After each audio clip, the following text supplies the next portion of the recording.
ఎందుకంటే నీటి ఊటల్ని మధురంగా మార్చే దేవుడు కదా, మారాలో మధురం చేయాలా చేస్తాడు. కాబట్టి వాటి కొరకు ప్రార్థన చేయండి. ఇప్పటికైతే మేము అనుకుంటున్నాం, నమ్ముతున్నాం, కట్టిన 6 నెలలకే అది కూడా నిండిపోద్దని. ఇప్పుడు మొత్తం పొగాకు పనికి వెళ్తేనే నిండిపోయింది, ఇక వాళ్ళందరూ వస్తే కదా నిండిపోద్ది. కానీ మనుషులు చూస్తే కడుపు నిండుతుంది, ఇంకా తర్వాత మీకే తెలుసు. కాబట్టి అది కూడా ఉంది, అది కూడా మనసులో పెట్టండి. ఇంకా 2 సాక్ష్యాలు చెప్పాలి. ఆ మందిరం పరిచర్య కొరకు చేసిన కొంతమంది నాకు కానుకిచ్చారు, వాటి గురించి రేపు ఆరం చెప్తా. ఓకే, అయితే ఇంతవరకు అయితే బాగానే ఉద్యోగం వెళ్తుంది, అది కూడా పూర్తయింది. చాలా ఖర్చుతో కూడుకుంది. మీరు భయపడమాకండి. ఆడేవాడు దున్నపోతుంది తీసుకెళ్ళి చెరువు కట్ట ఎక్కిస్తే మొత్తం చూసి గుండె పగిలి చచ్చిందంట. అది మీకు అర్థం కదా?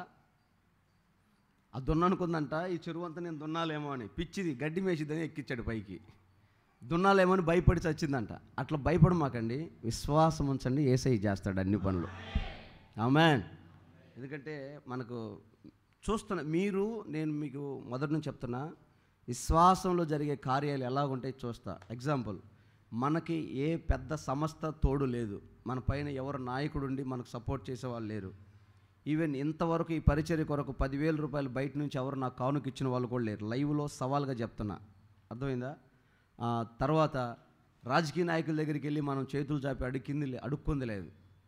ఏదైనా హృదయపూర్వకమైన కానుకతోనే కట్టాం మనం. ఇదంతా పెట్టిన సభలు కానీ, కట్టిన మందిరం కానీ, జరుగుతున్న పరిచర్య అంతా కూడా అలాగే జరుగుతుంది. నాకు కూడా ఎవరు జీతం వేయరు కదా. అది కూడా విశ్వాసంతో మనం ముగిస్తాం. మీరు చూస్తారు యేసునామములో. దేవుడు ఎట్లా చేస్తాడో చూద్దాం. ఆయన కార్యాలు చూడడానికి మనం నిలబడాలిగా. ఆమేన్, హల్లెలూయా. కాబట్టి మానొద్దు. ప్రతిరోజు సాయంకాలం 7 గంటలకి ఆయన సన్నిధి విడవద్దు. ప్రార్థన చేయండి. మీకు పంపించిన పాంప్లెట్లో మన అవసరతలు ఉన్నాయి, వాటన్నిటి కొరకు ప్రార్థన చేయండి. దేవుడు ప్రతి అవసరత ఆయన మహిమలో తీర్చునుగాక. రైట్, దేవుని వాక్యంలో నుంచి మనం కొన్ని విషయాలు ధ్యానం చేద్దాం. దేవుడు ఈ సంవత్సరం మనకు చేస్తున్న వాగ్దానం యెషయా గ్రంథం 54వ అధ్యాయం 3వ వచనం. కొంచెం బేస్ పెట్టు, కొద్దిగా ఎక్కువ పెట్టు. కుడివైపుకు ఎడమ వైపుకు నీవు వ్యాపించదవు.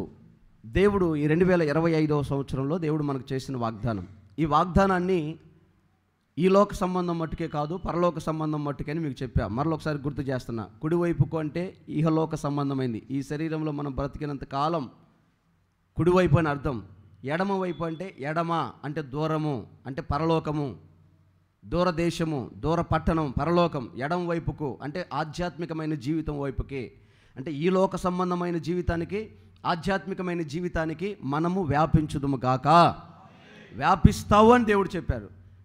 ఈ లోక సంబంధమైన జీవితంలో మనకి ఏం అవసరాలు ఉంటాయి? ఒక మనిషికి చదువుకునేటప్పుడు చక్కటి జ్ఞానం కావాలి, మంచి ఉద్యోగం కావాలి, చక్కటి వివాహం జరగాలి, ఉండడానికి ఇల్లు, తిరగడానికి బండి, ఏదో కావాల్సిన ఆర్థిక స్థితి, అప్పు లేకుండా, ఇబ్బంది లేకుండా దేవుని రక్షణ కొనసాగితే చాలు. ఈ లోక సంబంధమైన జీవితం అంతకంటే ఎక్కువ ఉండదు.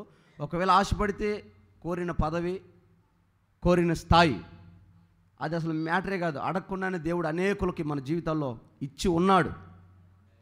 ఇక కావాల్సింది ఎడమ వైపుకి, పరలోక సంబంధం వైపుకి, దానికి సంబంధించిన ఈ ఆధ్యాత్మికమైన వైపు మనం వ్యాపించాలి అంటే దేవుడు వాగ్దానం చేసిన మాట, వ్యాపించుదు అని చెప్పిన మాట, ఆధ్యాత్మిక జీవితంలో ప్రేమ, విశ్వాసము, నిరీక్షణ, నీతి. ఇక కింద 7 మాటలు. 7 మాటలు ఎందుకు చెప్పానంటే 7 సంపూర్ణం కనుక 7 మాటలు. ప్రేమ గురించి చెప్పా, మరలా చెప్తున్నా. ప్రేమను ఒక్క మాటలో తేల్చి చెప్తున్నా. ఇహలోకంలో నువ్వు ఏది విత్తుతావో దానిని పరలోకంలో కోస్తావు. అది కానుక, డబ్బు మాత్రమే కాదు, చాలా ఉన్నాయి ఆ విత్తటము, ఆ విత్తే అనుభవాలు. ఎగ్జాంపుల్ చెప్తా, చాలాసార్లు చెప్పా. ఇంటి పక్కన ఆమె వచ్చి, అమ్మాయి ఇదిగో ఒక గ్లాస్ చక్కెర ఇవే, రేపు తెచ్చినప్పుడు ఇస్తా అనింది అనుకో. నువ్వు రేపు తెచ్చినప్పుడు చక్కెర ఇస్తావా, మట్టి ఇస్తావా? ఏది ఇస్తే అదే ఇస్తావు. ఈరోజు మన పెద్దలు, తల్లిదండ్రులు కానీ, అత్తమామలు కానీ, మన ఆత్మీయులు కానీ, మేనమామలు కానీ, మేనత్తలు కానీ, ఎవరైనా పెద్దలు వృద్ధాప్యంలో ఉన్నా, రోగంలో ఉన్నా, అవసరతలో ఉన్నా, మదర్ తెరిసా లాంటి మనస్సుతో వారికి నువ్వు పరిచర్య చేయాలి. That is called love. అది ప్రేమలో భాగం. అబ్బా అసహ్యం అండి, నేను చేయలేనండి, అబ్బే కష్టమండి అంటే రేపు నువ్వు పడ్డావు అనుకో, అప్పుడు గ్యారెంటీ ఏమన్నా ఉందా పడవని? ఉందా? నేను ఈరోజు చాలా తొందర ముగిద్దాం అనుకున్నా. చెప్తా, ఒక మాట చెప్తా. ఒక జర్నలిస్టు మదర్ తెరిసాని కలవడానికి వెళ్ళాడంట. ఈ మీద తెగ వైరల్ అయిపోతుంది, కలకత్తా మొత్తం వ్యాపించేస్తుంది, అసలు ఏంటి ఏం చేస్తుంది అని చెప్పి వెళ్ళాడంట. ఆ కలకత్తాలోనే చాలా ఫేమస్ జర్నలిస్ట్ ఆయన పేరు చెప్తే రాజకీయ నాయకులు గడగడలాడిపోతారు. అలాంటి ఆయన ఆశ్రమంలోకి వెళ్ళాడు. ఎవరయ్యా మీరంటే నేను పలానా సో అని చెప్పాడు. ఏంటి, మదర్ తెరిసాని కలవాలి, సరే ఇక్కడ కూర్చోండి పంపిస్తాను. అర్ధగంట అయినా రాలా. ఈయన కోపం వచ్చింది, ఇంతసేపు నన్ను వెయిట్ చేస్తుంది అసలు ఏం చేస్తుంది చూద్దామని అలా వెళ్తూ ఉంటే ఒక కిటికీలో కనపడింది ఆవిడ. ఆ కిటికీలో చూస్తుంది, ఏం చేస్తుందంటే కుష్ఠరోగంతో బాధపడే ఒక వృద్ధుడు, నీరు గారిపోతూ ఉంది, భయంకరమైన స్మెల్ వస్తుంది కిటికీలోంచి. ఆయన ఆ వాసన సంగతి కూడా మర్చిపోయాడు జరుగుతున్న దృశ్యాన్ని చూసి. ఏం జరుగుతుంది లోపల? ఈవిడ ఆ కుళ్ళిపోయిన చేతుల్లో నీరు గారుతున్న రంధ్రాలు పురుగులుంటే ఇట్లా పట్టుకొని తెస్తుందంట. అయితే అవి గోరికి అందట్లా. ఆవిడేం చేసింది తెలుసా, నోరు పెట్టి లాగేసిందంట ఆ పురుగుల్ని. అది చూసి ఆయన వాంతి చేసుకున్నాడు బయట. ఆవిడ ఆ కార్యం ముగించుకొని కట్టుకట్టి బయటకు రాగానే కాళ్ళ మీద పడి క్షమాపణ అడిగాడంట. అది మదర్ తెరిసా ప్రేమ. దేవునికి స్తోత్రం, హల్లెలూయా. సౌండ్ పెట్టు. ఎట్లా వచ్చిందయ్యా ఈమెకి ఇంత ప్రేమ? కేవలం యేసయ్య, వేరే ఛాన్సే లేదు. యేసయ్యను నమ్మింది, యేసయ్యను వెంబడించింది, యేసయ్యను కలిగి బ్రతికింది, అందుకే అంత ప్రేమించగలిగింది. ఈరోజు ఆ యేసునే మనం పట్టుకున్నాం, ఆ యేసునే మనం వెంబడిస్తున్నాం, ఆ యేసునే మనం కలిగి ఉన్నాం. మనకెందుకు ఆ ప్రేమ రావట్లేదు? పక్కన వాళ్ళని చూసి ఎందుకు అసహించుకుంటున్నాం? కాబట్టి ప్రేమ అనేది చాలా గొప్పది. దైవజనుడైన పౌలు గారు చెప్తాడు, విశ్వాసం కంటే నిరీక్షణ కంటే ప్రేమే గొప్పది, కృపా వరాల కంటే గొప్పది, ఫలాల కంటే గొప్పది, ప్రేమ గొప్పది. ఆ ప్రేమ నీలో ఈ 2025లో కన్నులారా చూచుదురుగాక. అది నువ్వు కనబరచకపోతే క్రియలు లేని భక్తి, విశ్వాసం, అది ఇంతవరకు చనిపోయిన ఆ భక్తిని ఇక ఈ ఆరాధనలో లేవనెత్తలేస్తున్నామలో. ఈ సంవత్సరం మరలా ఉజ్జీవింపబడాల ఆసక్తి. ప్రేమ కలిగి బ్రతకండి. విశ్వాసం గురించి చెప్పాను కదా, లేనిదాన్ని ఉన్నదని నమ్మడమే విశ్వాసం. ఇప్పుడు ఈరోజు నీకు ఏది లేదో, నీ పరిస్థితి ప్రతికూలంగా ఎలాగుందో విశ్వసించు. నువ్వు నమ్మిన దేవుడు చేయగలడని విశ్వసించు. యేసయ్య ఖచ్చితంగా నీ కోరిక నెరవేరుస్తాడు. విశ్వాసం. మూడవది నిరీక్షణ. ఈ నిరీక్షణ విశ్వాస జీవితానికి ఈ 3 అనుభవాలు చాలా ప్రాముఖ్యమైనవి. వాటిలో నిరీక్షణ లేని మనిషికి కలిగే ఎక్స్పీరియన్స్ ఎలా ఉంటుందంటే, ఒక మనిషికి నిరీక్షణ లేదనుకోండి, అతని మనసులో ఏమనిపిస్తుంది అంటే, కోరాహు చెప్తాడు ఆ మాట. 42వ కీర్తన 7వ వచనం చదువుదాం.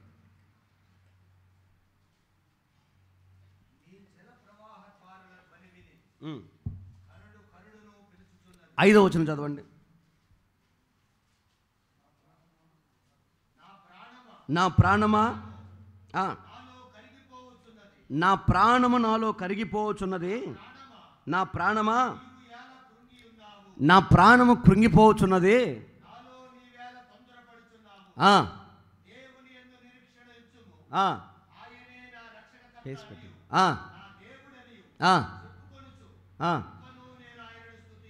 ఆమేన్.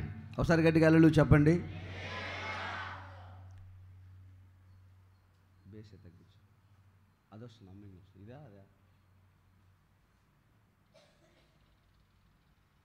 నష్టపోయిన మనుషులు చెప్తున్న మాట అది. బాబాయ్ చచ్చిపోయాడు, తల్లిదండ్రులు చచ్చిపోయారు, చుట్టాలందరూ పోయారు, వాళ్ళొక్కళ్ళే మిగిలారు. దేనికి బతకాలి, ఎందుకు బతకాలి, చేసిన పాపం చుట్టుకుందే, ఇక అయిపోయింది నా జీవితం, ఇంతటితో సమాప్తం అనుకున్న దశలో దేవుడి వైపు చూసి చెప్తున్న మాట, ప్రాణం కరిగిపోతూ ఉంది, కృంగిపోతూ ఉంది, ఇక ఆశలు లేవు.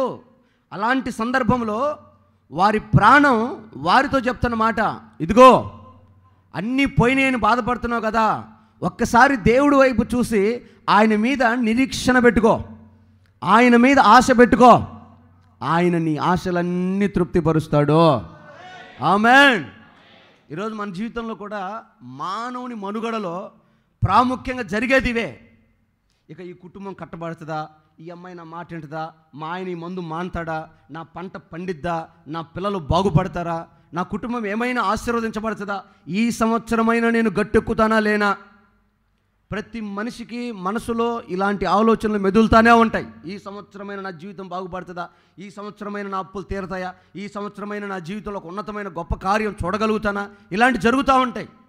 ఇలాంటి జరగనప్పుడు మనిషి కృంగిపోయి ఎలకల మందు తింటాడు, ఉరి పోసుకుంటాడు, పురుగుల మందు ఆగుతాడు. కారణం ఏంటంటే వాళ్ళకి ఇంకా హోప్ ఉండదు. ఎటువైపు చూసిన అన్ని దారులు మూసుకుపోతాయి. ఇక లేదులే, నా జీవితం బాగుపడదులే, ఇక 10 ఏళ్ళైనా నా బతికింతే, ఇక చచ్చిపోవడమే మేలు అనుకుంటారు. కానీ మనమైతే మన ప్రభు యందు నిరీక్షణ ఉంచితే మన నిరీక్షణ సిగ్గుపడనివ్వడు. హల్లెలూయా. నీ ఆశ భంగం కాదు. నువ్వు పెట్టుకున్న ఆశ, నువ్వు పెట్టుకున్న నిరీక్షణ యేసయ్య నిశ్చయంగా నెరవేరుస్తాడు. ఆ సమయం వచ్చే వరకు వెయిట్ చేయి. వెయిటింగ్. పరదేశులో వెయిటింగ్ హాల్లో నిలబడ్డట్టుగా యేసయ్య సన్నిధిలో నువ్వు ఉండి ఆయన మీద ఆశ పెట్టుకొని ఆయన మీద నిరీక్షణ కలిగి నీ భవిష్యత్ ప్రణాళిక ఏదో, నీ కోరిక ఏదో, నీ ఉద్దేశం ఏదో ఆయన చిత్తంలో జరిగేటట్లుగా నువ్వు ఆశ కలిగి ఉంటే యేసయ్య ఖచ్చితంగా నీ నిరీక్షణకు ప్రతిఫలం ఇస్తాడు. హల్లెలూయా. పోగొట్టుకోమాక, ఇంక అయిపోయిందిలే, ఇంక లేదులే అనుకో, నీకు నువ్వే పడిపోమాక. దేవుడు ఖచ్చితంగా నేను బౌన్సర్లాగా లేపుతాడు అంతే. ఆ మధ్య నేను కథ విన్నా, భలే ఆశ్చర్యం అనిపించింది. మీరు కూడా వినే ఉంటారు. ఒక ఆయన్ని తీసుకెళ్ళి చెరసాల్లో వేశారంట. చెరసాల్లో వేస్తే రాజుగారు చెప్పాడు, వీని ఉరి తీసేయండి రా. మరి ఏం చేశాడో, ఏం తప్పు చేశాడో, ఏమైనా ఏం చేశాడో తెలియదు, కానీ ఉరి తీసేయండి రా అన్నాడు. సరే, ఉరి శిక్షకు రెడీ చేస్తున్నారు. రాజుగారు చివరి కోరిక ఏమైనా ఉందంటే ఆయన చెబుతున్నాడు, ఒకసారి గట్టిగా చప్పట్లు కొట్టండి, గట్టిగా. ఆమేన్. చివరి కోరిక ఏమైనా ఉందరా నీకంటే, ఉందయ్యా. ఏంది? నీ గుర్రాన్ని పక్షిలాగా ఎగిరిస్తా అన్నాడంట. ఎట్లా? నీ గుర్రాన్ని పక్షిలాగా ఎగిరిస్తా. ఎన్ని రోజులు కావాలి? సంవత్సరం టైం చాలు అన్నాడు. రాజుగారికి ఆశ కలిగింది. మరి వీని ఉరి తీస్తే ఏమొస్తుందిరా, గుర్రాన్ని ఎగిరిస్తాడంటే బయటికి తీసుకొచ్చాడు. ఈ పక్కనోడు అంటాడు, నిజంగా ఎగిరిస్తావా? నా బొంద ఎగిరిస్తా. మరి అట్టెందుకు చెప్పావు? సంవత్సరంలో బతుకుతాగా. మరి ఈ సంవత్సరంలో ఎగిరించకపోతే ఏమో, ఈ సంవత్సరం రాజుగారు చచ్చిపోవచ్చు, ఈ సంవత్సరం నేనే పోవచ్చు, లేకపోతే గుర్రం ఎగిరినా ఎగరవచ్చు, చెప్పలేం కదా. నిరీక్షణ, హోప్ అంటే ఎలా ఉంటుందో ఆ కథలో నాకు భలే అర్థమైంది. మన జీవితంలో కూడా ఇలాంటి ఒక సమయోచితమైన ఆశ, ఆలోచన దేవుడి మీద ఉండాలి. మనమే ఇంకా అయిపోయిందిలే, ఇక జరగదులే, ఉండదులే అనుకోకూడదు. మనం ఎప్పుడైతే నిరీక్షిస్తామో ఈ నిరీక్ష వెనకాల కొంచెం ప్రెషర్ అవ్వచ్చు, ఒత్తిడి, బాధ, శ్రమ, అవమానం రావచ్చు. కానీ గుర్తుపెట్టుకో, ఈ నిరీక్షణలోనే నువ్వు గొప్ప ఆశీర్వాదాన్ని రుచి చూస్తావు. ఆమేన్. నిజంగా చెప్తున్నాను, ఈరోజు ఉన్నట్టుగా రేపు ఉంటుందా? ఈరోజు ఉన్న జ్వరం రేపు ఉంటుందా? ఈరోజు ఉన్న జబ్బు రేపు ఉంటుందా? మృతులైపోతున్న వారు సహితం సజీవులుగా లేపబడుతున్నారే. దేవుడు చరిత్రలు తిరగరాస్తున్నాడే. వీడి భవిష్యత్తు ఏమైపోయిద్దో అనుకుంటే పెద్దగా లాల్చి చేసి పెద్ద బైబిల్ సంకలో పెట్టి అద్భుతమైన సువార్త ప్రకటిస్తున్నాడే. ఏమండి, ఏమైపోతాడు వీడి భవిష్యత్తు, ఏమైపోద్దా అనుకున్నాడు, మారు మనసు పొంది బ్రహ్మాండంగా కుటుంబానికి, సమాజానికి ఉపయోగకరంగా మారిపోతున్నారే. ఇంతమంది జీవితాల్లో ఇన్ని అద్భుతాలు జరిగితే నీ జీవితంలో, నీ కుటుంబంలో ఎందుకు జరగదు? ఆ నిరీక్షణ ఎందుకు కోల్పోతావు? మనకు దేవుడిచ్చినటువంటి వెపన్ విశ్వాసము, నిరీక్షణ. ఈ 2 ఆయుధాలు మనం పట్టుకోవాలి యేసునామములో. ఆయన సన్నిధిలో నిరీక్షించటం యేసునామములో. ఈ నిరీక్షణ గురించే దైవజనుడైన పౌలు గారు చెప్తాడు, రోమీయులకు రాసిన పత్రిక 5వ అధ్యాయం 12వ వచనంలో. నిరీక్షణ యొక్క గొప్పతనం, నిరీక్షణ వెనకాల, నిరీక్షణ ముందున్న నష్టము, ఆశీర్వాదం. 2వ వచనం నుంచి చదువు.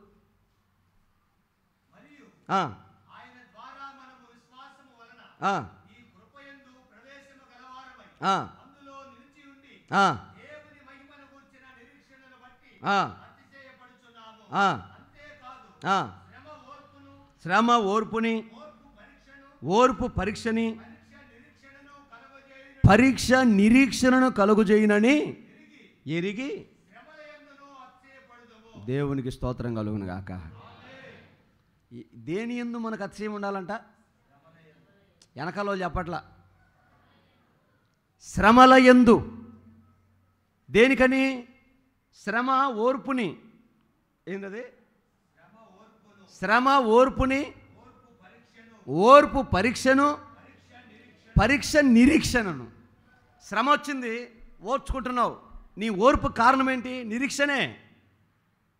ఆ ఓర్పులో పరీక్ష కలుగుతుంది, ఇంకా ఇంకా నీ మీద ఒత్తిడి కలుగుతుంది. నువ్వు అనుకుంటావు, దేవుడు నన్ను పరీక్షిస్తున్నాడులే, దేవుడు నన్ను శోధిస్తున్నాడులే, దేవుడు నన్ను ఎందుకో బాధ పెడుతున్నాడు, దేవుడు ఎందుకో నన్ను గాయపరుస్తున్నాడు, ఏం జరగబోతుందోలే అని నువ్వు ఓర్చుకుంటావే.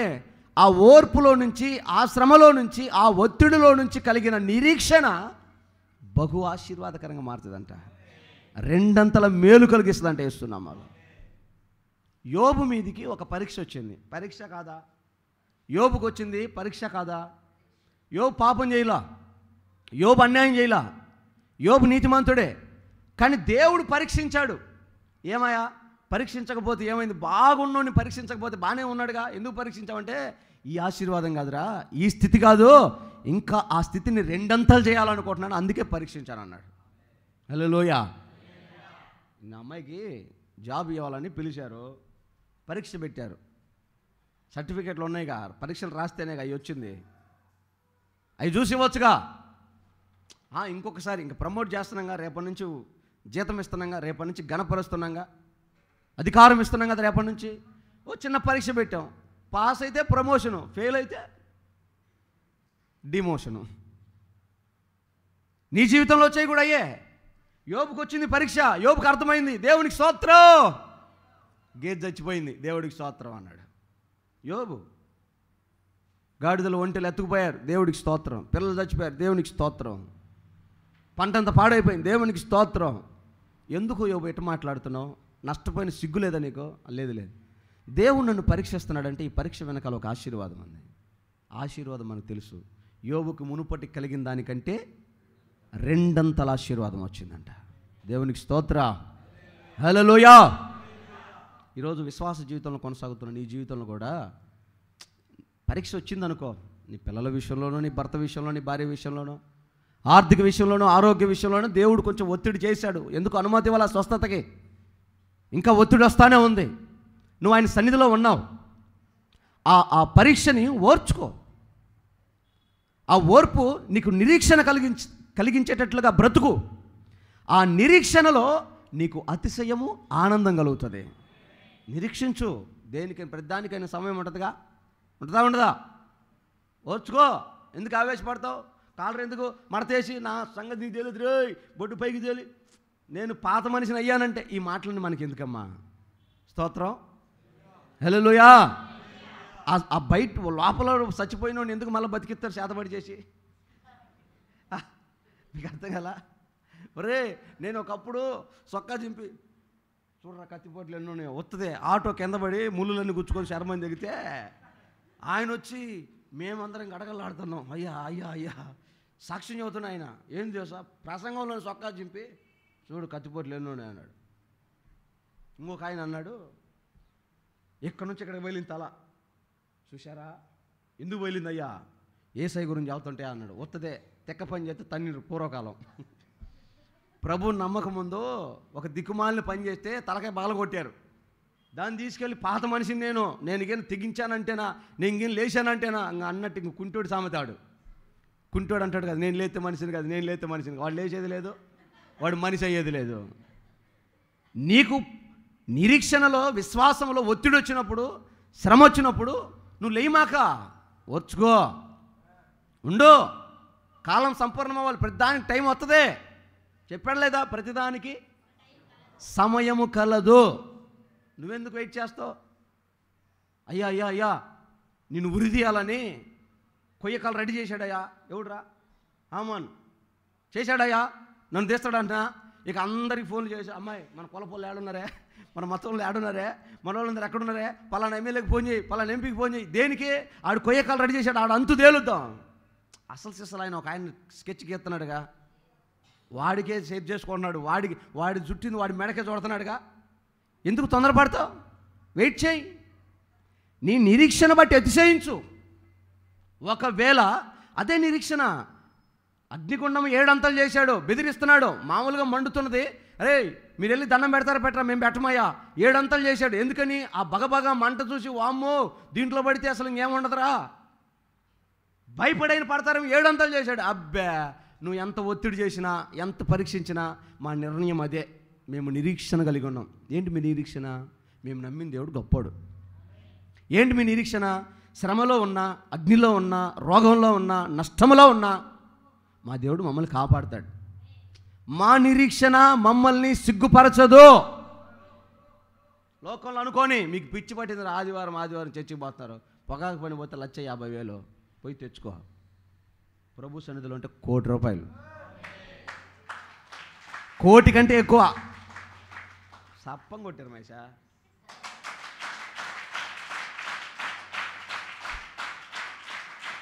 దేవుడికి స్తోత్రం కలుగునాక. 1,00,00,000 కంటే ఎక్కువ. మీకు లాస్ట్ వీక్ నేను కొంతమంది గురించి ఆలోచించినప్పుడు దేవుడు నా మధ్యలో ఒక ఆలోచన పెట్టాడు. దేవుడు నిన్ను ఆశీర్వదించాలని ఖచ్చితంగా ఆయనకు ఉంటుంది. మీరు దేవుడు అంటే పెద్ద ఇదిగా పెట్టుకోమాకండి. ఆయన నీ స్నేహితుడు, నీ తండ్రి, నీ ప్రాణహితుడు. నీ క్షేమాన్ని కోరే లిస్టులో భూమి మీద నీ తల్లి తండ్రి కంటే ఒక మెట్టు ఆయనే ముందుంటాడు. అది మనం ఆరాధిస్తున్న దేవుని గొప్పతనం. ఆ దేవుడు నిన్ను ఆశీర్వదించాలని ఆశపడతాడు. అయితే ఆయనకు కావాల్సిన క్వాలిఫికేషన్ ఒకటే, ఆయన యందు భయభక్తి కలిగి బతకమంటాడు అంతే. ఏమండి 6 అడుగులు ఎత్తు కావాలన్నాడా? ఐఐటీలో సీటు కొట్టమన్నాడా? ఐఏఎస్కి ప్రిపేర్ కమ్మన్నాడా? ఏమన్నాడు? భయము భక్తి కలగమన్నాడు. అసలు ఈ భయభక్తి అంటే ఏంటి? ఎంతమంది ఎన్ని ప్రసంగాలు చెప్పినా మన బుర్రకి ఎక్కట్లా. మీకు ఎక్కటానికి ఒక చిత్తపాటు చేశా. భయము భక్తి. భయము అంటే పాపానికి దూరంగా బతకడమే భయం. ఇక ఏం పాపం నీ కంట్లో పడిందో, ఏ పాపం నీ ఒంట్లోకి వస్తుందో, ఏ పాపం నీ శరీరం తలంచుతుందో ఆ పాపాన్ని అణిచేయటమే భయం. అమ్మో దేవుడు ఉన్నాడు, అమ్మో దేవుడు చూస్తున్నాడని పాపాన్ని అంటకుండా, పాపాన్ని చూడకుండా, పాపం చేయకుండా, నువ్వు పాపం జోలికి పోకుండా బతకడే భయపడటం, దేవుడికి భయపడటం. భక్తి అంటే ఏంటి? ఉదికడ్డలు తీసుకొని టెంకాయ తీసుకొని ఎత్తికేసి కొట్టుకోమని కాదు. ఏంటి భక్తి అంటే? ప్రతి ఆదివారం ఆయన సన్నిధికి తగిన సమయానికి పరిగెత్తడమే భక్తి. ఈ 2 పాటిస్తే దేవుడిని అద్భుతంగా ఆశీర్వదిస్తాడు. ఇప్పుడు కూడా సపర్లు కొట్టు. ఈ 2 నీ జీవితంలో ఉంటే యేసయ్య నిశ్చయముగా నిన్ను ఆశీర్వదిస్తాడు. నువ్వు తలకిందులో తపస్సు చేయి, చర్చికి టయానికి రావు, ఆదివారం గుడికి రావు, భయభక్తి కలిగి బతుకు, నువ్వు ఎట్లా ఆశీర్వదించబడతావు? నువ్వు 100 ఏళ్ళు బైబిల్ పట్టుకొని చర్చికి వచ్చి మూలలో ఉన్న ముసిల్లాగా పళ్ళు నోడగొట్టుకొని కూర్చున్నా అదే సినిగిపోయిన చీర, అదే ఇల్లు, అదే జీవితం.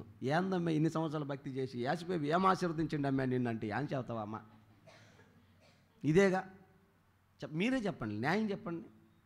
దేవుడు మీ నుంచి వెండి బంగారాలు కోరుకున్నాడా? మీ ఆస్తిపాస్తులు తెచ్చిమన్నాడా? మా స్వామి అయితే నిలువు దోపిడి అడిగిండు. ఎవరు మా స్వామి? గోవిందా. మరి యేసు స్వామి ఏమన్నా అడిగిండు? అట్లాంటి ఏం అడగలేదుగా. ఏం కోరు? భయము భక్తి. భయం అంటే పాపం చేయొద్దు, భక్తి అంటే ఆయన సన్నిధిలో ఉంటావు. ఈ 2 కూడా నీకు బరువు అయిపోతే ఇంక దేవుడు నిన్ను ఎట్లా ఆశీర్వదిస్తాడు? ఇంకా నువ్వు పరిగెత్తు, పొగా కొట్టుకోవటం జీవితకాలం. అన్న తప్పు అయితే క్షమించండి, ఇది వాస్తవం. గుర్తించండి, ఆశీర్వాదం ఇక్కడే ఉంది. హల్లెలూయా. ఎస్, యోబు అలా ఉన్నాడు, అందుకే దీవించబడ్డాడు, అందుకే ఆశీర్వదించబడ్డాడు. మధ్యలో చిన్న పరీక్షలు వచ్చినాయి, నిరీక్షించాడు, ఆశీర్వదించబడ్డాడు. అబ్రహాం చూడండి, ఆయన జీవితంలో నిరీక్షణ ఎంత గొప్పదో. ఈ నిరీక్షణ విశ్వాసంలో నుంచి పుడుతుంది. నిరీక్షించడానికి విశ్వాసం ఆధారం అవ్వాలి. విశ్వాసాన్ని పునాది చేసుకుంటే నీకు నిరీక్షణ కలుగుతుంది. లేకపోతే నువ్వు తొందరపడి 40 ఏళ్ళ అన్న కేసన్న గారు చెప్పినట్టు 5 పిల్లలు కానీ అప్పుడు వచ్చిందంటే కేసన్న గారి దగ్గరికి, అన్నయ్య అసలు ప్రభు చిత్తం కాదన్నయ్య ఈయన చేసుకోవటం అని. ఎంతమందిని కానీ? 5 కానీ. అంటే కనీసం 5 సంవత్సరాలు, 5 అర్థాలు 2.5, 7, 8, 10 సంవత్సరాలు సంసారం చేసి అప్పుడు వచ్చిందంట ఇది ప్రభు చిత్తమే కాదన్నయ్య అని. మూలలో కర్ర తెచ్చుకున్నాను టేసనగా, పనికి మళ్ళీ మర్యాద పోయి సంసారం చేసుకోపోని. తొందరపాటు, ఆవేశపడతా ఉంటారు కొంతమంది. దేవుని సన్నిధిలో కనిపెట్టి నిరీక్షించి వెయిట్ చేసే ఇది లేక తొందర నిర్ణయాలు తీసుకుంటారు. కారణం ఏంటంటే విశ్వాసం అనే పునాది లేక, నిరీక్షణ లేక తొందరపడి నిర్ణయాలు తీసుకుంటారు. జీవితాన్ని మధ్యలోనే అతుకుల బతుకు చేసుకుంటారు. అయితే దేవుని సన్నిధిలో ఉన్న నీవు ప్రభు చిత్తం కొరకు, ప్రభు చేసే కార్యం కొరకు, ప్రభు ఇచ్చే ఆశీర్వాదం కొరకు వెయిట్ చేస్తే ఖచ్చితంగా మేలైందే సంపాదించుకుంటాం మనం. అలాంటి వ్యక్తి అబ్రహాం కూడా నిరీక్షించాడు. విశ్వాసాన్ని పునాదిగా వేసుకుని నిరీక్షించాడు. అబ్రహాము దేవుడు పరీక్షించాడు. అబ్రహామా దేని కొరకు నువ్వు నిరీక్షించే 100 ఏళ్ళు? ఒక కుమారుడి కొరకే కదా. అవునయ్యా, ఒక్కగానొక వారసుడు. నా ఆస్తి మొత్తం ఒక తక్కెట్లో పెట్టి నా కొడుకును ఒక తక్కెట్లో పెడితే నా కొడుకే బరువయ్యా, ఆస్తి మొత్తం తేలిపోద్దయ్యా. ఎంత ఆస్తిపరుడు అబ్రహాము! ఆ చుట్టుపక్కల స్థలాల నివాసం ఉండడానికి సరిపోలేదంట, అంత పెద్ద ఆస్తిపరుడు. అంత ఆస్తి ఒక కొడుకుతో సమానం కాదయ్యా, ఒక్కనివ్వయ్యా వాడిని, అన్నీ నాకెందుకయ్యా అన్నాడు. అలాంటి ఒక్కడిని దేవుడు పరీక్షించాడు. తీసుకురా వాడినే, నాకు ఆడనే తీసుకురా, మందిరంలో తీసుకొచ్చి పెట్టు. అబ్రహాం ఇస్సాకుని ఎక్కడ బలిచ్చాడో అక్కడే దేవుడు మందిరం కట్టబడింది. ఆమేన్. పరీక్షించాడు. ఇదిగో నువ్వు ప్రేమించేది, నువ్వు కోరుకునేది నా మందిరంలో తీసుకురా. అబ్రహాం ఏం మాత్రం ఆలోచన చేయాలి. దేవుడు నన్ను పరీక్షిస్తున్నాడు, నాకు తెలుసయ్యా నీ సంగతి, ఆయన నీ గొప్పతనం కూడా నాకు తెలుసు, నువ్వు సామాన్యుడు కాదు, పరీక్షలో నుంచే గొప్ప ఆశీర్వాదం ఇస్తావని చెప్పి అబ్రహాం తీసుకెళ్ళి బలిపీఠం మీద పెట్టి, ఇస్సాకుని తీసుకెళ్ళి బలిపీఠం మీద పెట్టి ఆలోచించకుండా వెనక ముందు, లాస్ట్ వీక్ చెప్పాను, దేవుడు ఏమైనా పిలుస్తాడేమో, దేవుడు ఏమైనా మాట్లాడతాడేమో, ఈ పక్క నుంచి వినపడుతుందేమో, ఈ పక్క నుంచి వినపడుతుందేమో, వినకపోతే మళ్ళీ కత్తి పడిద్దేమో, కత్తి ఎత్తుతా, ప్రభా ఎత్తనా ఒకటోసారి, అయ్యా రెండోసారి, లెక్కలేవు, టక టక టక పని చేసుకొని అసలు మర్చిపోయాడు దేవుని సంగతి. ఆయన చెప్పిన పని చేస్తూ ఉన్నాడు, కత్తి తీసుకుని ఎత్తాడంతే. అప్పుడు పిలుస్తున్నాడు దేవుడు, అబ్రహామా. నిరీక్షణ. ఏ విషయంలో నిరీక్షించావు అబ్రహామా? నా కొడుకు చనిపోయి బూడిదైపోయినా ఆ బూడిదని మరలా సృష్టిగా చేసి మరలా నా కొడుకుని ఇవ్వగలడయ్యా నా యేసయ్య. అది నా నిరీక్షణ. అలాంటి నిరీక్షణలో సంఘం నిలబడాలి, తొందరపడకూడదు. ఎంతకాలం చూసామండి, దేవుడేం సమాధానం ఇవ్వలేదు, దేవుడేం మాట్లాడలేదు, దేవుడేమని ఇస్తాడేమో అనుకున్నా, దేవుడు నమ్ముకున్నా. చాలామంది నా దగ్గరికి వచ్చి కొంతమంది తొందర, మొన్న ఆ మధ్య పాత మందిరంలో ఉన్నప్పుడు ఒక ఆయన తీసుకొచ్చారు, మీలో చాలామందికి తెలుసు ఆయన కళ్ళన్నీ పచ్చగైపోయినాయి, బాడీ అంతా పచ్చగైపోయింది, పసుపు పూస్తే ఎట్టుంటాడు మనిషి అట్ట అయిపోయాడు మనిషి. తీసుకొచ్చారు, ప్రార్థన చేయండి అయ్యా బాగా అవుతాడు అని. ఆయన చూస్తే నాకు పోయింది నిరీక్షణ, విశ్వాసం, ఈయన బతికే ప్రసక్తే లేదు. సరే ప్రార్థన చేశాం, దేవుడు ఆయన్ని కనికరించి ముట్టాడు. ఏమాత్రం నోట్లోకి లిక్విడ్ కూడా పోని బలహీనంలో ఉన్న వ్యక్తి ఇంటికి వెళ్ళగానే మజ్జిగన్నం తిన్నాడు, ఇడ్లీ తింటున్నాడు. లాస్ట్ వచ్చినప్పుడు, మందిరానికి వచ్చినప్పుడు ఆయన కూర్చోవడానికి వెన్నుపూస కూడా సహకరించిన స్థితిలో వచ్చాడు. పడుకోనే ఆరాధనలో ఉన్నాడు, పడుకోనే వాక్యం విన్నాడు. ఆటోలో తీసుకెళ్లారు. నెక్స్ట్ సండే వచ్చి కూర్చోగలిగాడు ఆయన. కనికరించాలే దేవుడు. దేవుడు స్వస్థపరచడం ఆయన జీవితంలో క్రియ మొదలైంది. ఆయన విశ్వాసము కొలది, ఆయన తీర్మానాన్ని బట్టి దేవుడు ఆయన ఆశీర్వదిస్తున్నాడు, స్వస్థపరుస్తున్నాడు. 2వ వారం బాగైందిగా. 3వ వారమే చెప్పాడంట, అసలు ఏం మీకు పిచ్చి పట్టిందా, ప్రభు దగ్గర పోతే ఎప్పటికి బాగవాలేనా, నా కాడికి తీసుకురండి, నేను మోస్తా, దెబ్బకు లేచి కూర్చుంటాడని పసరమంది తెచ్చి పోచాడు. సాయంత్రం చచ్చాడు. పోల ప్రాణం. కొంచెం ఓపిక పట్టింటే, కొంచెం ఎదురు చూసింటే. తొందరపాటు ఎందుకు? అందుకే దేవుడు చెప్తాడు, మీరు బలవంతుని చేతిలో బాణం వంటి వారై ఉన్నారు. బలవంతుడు బాణాన్ని ఎక్కుపెట్టినప్పుడు తన బలాన్ని ఉపయోగించి వెనక్కి లాగుతాడు. ఎందుకని వెనక్కి లాగేది? ఎంత వెనక్కి లాగితే అంత ఫోర్స్గా వెళ్తాడు, ముందుకు వెళ్తాడు. నువ్వు బలవంతుని చేతిలో ఉన్నావు, తగ్గిన సమయంలో రైట్ టైంలో నేను తెస్తాడు. వెయిట్ చేయి, నిరీక్షించు. ప్రాముఖ్యంగా యవనస్తులు ఈ నిరీక్షించే విషయంలో ఆత్రమాత్రం 16 ఏళ్ళకే పెళ్ళి, 14 ఏళ్ళకే లవ్వు, 13 ఏళ్ళకే ప్రేమ పుట్టుకోతుంది. మరి యానించి పడుతుందో నాకు అర్థం కావట్లేదు. ఇది విచిత్రాలు చేస్తారు, జీవితాలు నాశనం చేసుకుంటున్నారు. కొంచెం ఓపిక. 10 పాసుగారు నాయన, అబ్బా 10 పాస్ కాకముందే మొత్తం 25 ఏళ్ళు వచ్చిన తర్వాత ఏముంటుంది? ఇంకా నిరీక్షించండి దేవుడు నీకు జీవితంలో ఇచ్చేవాటిని. దావీదు రాజు అంటాడు 132వ కీర్తన 7వ వచనం, నిరీక్షణ మీద 130వ కీర్తన 7వ వచనం,